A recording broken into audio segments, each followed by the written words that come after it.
Ya, salam just talk. Ini setelah match langsung gue bikin biar gue masih inget matchnya kayak gimana. Oke, gue berharap malam ini nonton sebagai penonton netral, nonton match yang bagus. Sevilla 3 kali juara UEFA European League, sama MU yang lagi naik daun dengan Bruno, dan line up-nya ya seperti 11 pemain favorit itu kecuali Matic nggak diturunin ya. Akhirnya ini 2-3 match terakhir emang Fred yang selalu dipercaya, tapi sisanya semua sama. Sevilla lawan Wolves itu mainnya luar biasa, asli, semua passing, pace-nya cepat, bola sampai semua. Jadi gue wajar sebagai penonton netral berharap sebuah match yang keren dong. Babak pertama mulainya oke, not bad. Habis itu gue nggak ngerti apa yang terjadi dengan Sevilla ini ya. Kontrol bola aja nggak bisa itu, asli. Dapat gue aja bingung. Cuman ada beberapa momen di babak pertama menjelang mereka tertinggal, di situ 5-10 menit Sevilla main bagus. Pace cepat, sirkulasi bola cepat sampai terjadi 1-1. Jadi hanya momen mereka kebobolan lewat penalti, dan itu sah penalti, itu layak penalti ya, itu bego aja itu. Kalau nggak di sliding nggak kena, bolanya udah ke tepi skipper itu. Karena Rashford udah shooting kan. Habis itu kena kakinya, bukannya diblok di depan tapi kakinya yang diincer ya. Itu bener-bener tolol, jadi itu layak penalti, masuk. Dari momen itu sampai momen golnya Sevilla, di situ Sevilla mendominasi, dan MU nggak parkir bis, tapi mereka nggak dapat bola. Jadi mereka berusaha untuk dapat bola langsung counter, dapat berapa peluang kecil lah, tapi nggak terjadi. Cuman habis momen itu terjadi, nah ini Sevilla ini hancur-hancuran nih, parah banget, asli beda banget sama Sevilla yang Wolves kita kenal. Babak pertama, serangan MU jauh lebih rapi. Apa yang gue maksud dengan rapi? Rapi itu adalah jarak antar pemain, positioning pemain di lapangan, dan akurasi passing. Cuman mereka kekurangan satu, yaitu pace, sirkulasi bola cepat. Kayaknya lambat, dan pemain ini di babak pertama udah mulai jalan kaki aja, passing. Nggak ada sebenarnya ya, mungkin mereka lihat Sevilla yang lagi jelek, jadi mereka mendominasi, jadi sirkulasi bola ini lambat. Tapi positioningnya udah bener, passingnya juga akurat, sampai ke depan berapa kali ya terhadang shootnya nggak akurat. Kalau shootingnya akurat pun ke arah kiper yang nggak ada guna juga. Jadi tidak terlalu dipersulit lah, atau berapa kali salah passing. Padahal kalau di area kiper, di kotak penalti, pada saat pemain MU masuk, ada Pogba, Bruno, 3 pemain depan itu bahaya banget. Bahaya dalam arti kombinasi, cuman kombinasinya harus lebih cepat. Dan tadi itu kalau gue bilang lambat, sampai seorang Greenwood harus atau Martial berusaha untuk ngegocek-gocek yang nggak berhasil. Nah, selesailah. Jadi match pertama masih oke, masih menegang, dan MU jelas kualitasnya malam ini di atas Sevilla. Sevilla itu jelek banget asli. Nggak lama kemudian gue bilang, oh Campos ini pemain sampah, kehilangan bola, passing 5 menit sudah diganti. Maksud juga Luke de Jong. El-Nesyri itu nggak kelihatan sama sekali. Tapi sebenarnya 10 pemain bisa diganti sama Sevilla, bukan 1-2 aja. Cuman Lopetegui nahan dulu, masukkan 2 pemain. Munir, de Jong nggak kelihatan juga. De Jong itu hanya satu momen kelihatannya pada saat dia cetak gol. Sebelumnya itu nggak kelihatan sama sekali. Jadi benar-benar Sevilla lagi off day. Gue tweet, kalau MU ini nggak lolos, itu salah sendiri. Seperti salah sendirinya Man City kemarin. Masuk di babak kedua, 10-12 menit pertama MU full menguasai. Mereka kayaknya nggak tahu strategi atau enggak, tapi benar-benar ngepres, kombinasinya bagus, shooting dari kiri, dari kanan, dari tengah ke blok, kena kiper dan lain-lain. Mereka dapat 3 peluang besar dalam satu match. That's not enough. 20 shots lebih, di mana 7 on target yang dilakukan MU, beberapa itu nggak terlalu bahaya ke arah kiper atau gampang ditepis lah.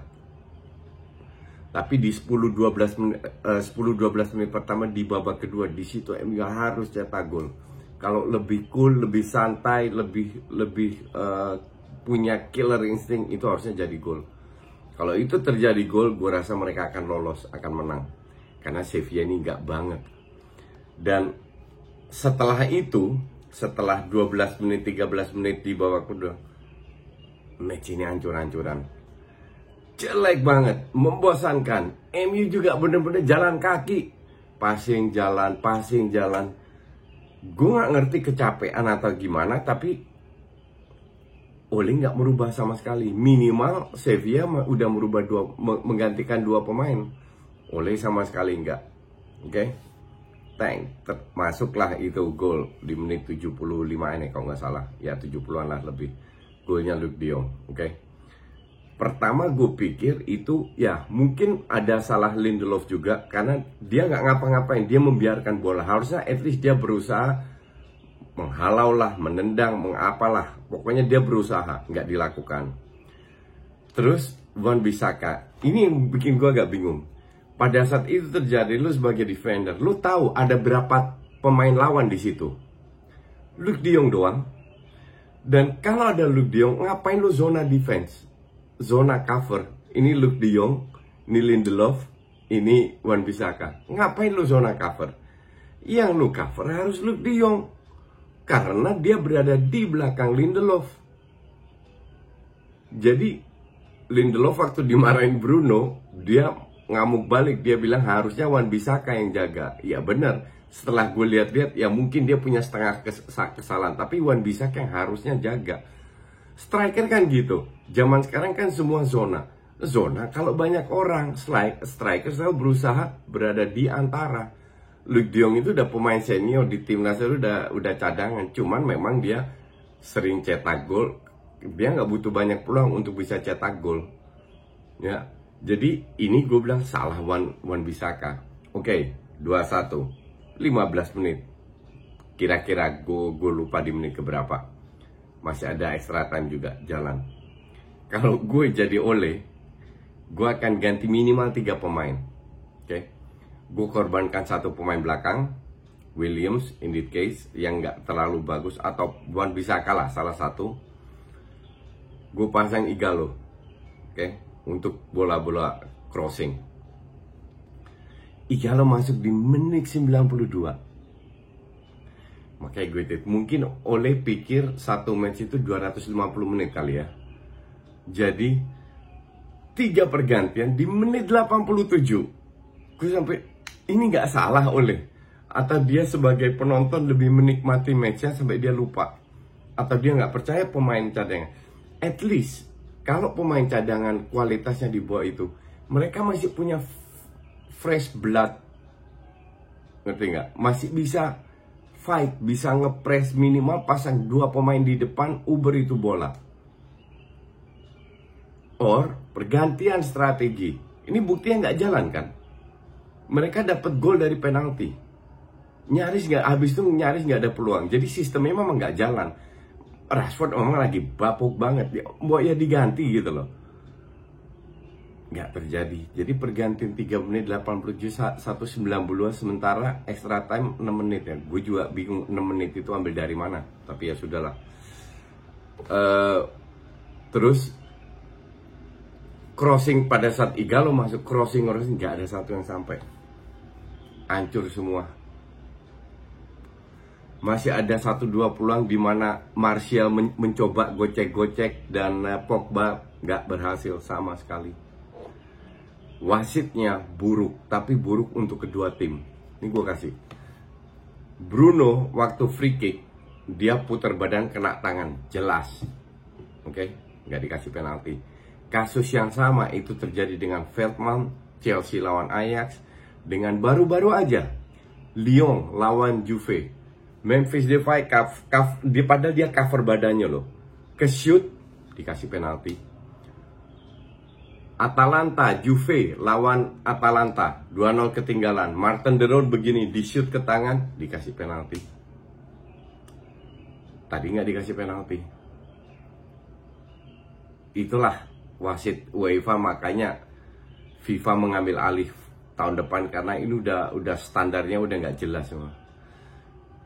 Terus terlalu banyak kesalahan dari wasit yang tidak menguntungkan kedua tim. Gue tidak wasit memihak sama sekali, enggak. Dan seperti yang gue bilang tadi, penaltinya MU itu sangat layak penalti. Tapi ini match ya, sorry to say, ini sangat membosankan. Dan kalau ditanya siapa yang layak lolos, ya dua-dua nggak layak lolos sebenarnya. Tapi Sevilla dengan 2 peluang bisa cetak gol, ya aturan bola lu cetak gol lebih banyak lu yang lolos, maka dari itu Sevilla lolos. Tapi gue bilang ya sebenarnya gue mungkin beda dengan banyak fans MU. Gue bilang Ole ini pelatih miskin taktik dan pemikiran gue tidak berubah sampai detik ini. Mungkin musim depan berubah, gue nggak tahu. Kita lihat aja. Semoga besok lebih seru Inter lawan Shakhtar. Thanks for watching.